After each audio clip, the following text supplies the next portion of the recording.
Individuals in their 40s, 50s, and beyond frequently suffer from liver problems since some of them eat foods that are bad for their health. Many folks in their 40s and 50s don't realize there's a certain drink they should limit or eliminate them from their diets to protect their livers. In this video, I will educate you on a drink you should avoid taking regularly to keep your liver safe.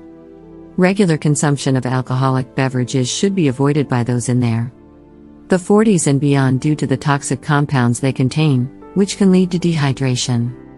It can also cause liver issues which can impair the liver's ability to do its job. In addition to wreaking havoc on your liver, drinking can leave you feeling tipsy for hours and cause painful migraines. To protect your liver and overall health, it's recommended to limit your alcohol intake or abstain entirely. Maintaining a nutritious diet and drinking water on a regular basis can help mitigate the negative effects of alcohol on the liver according to studies.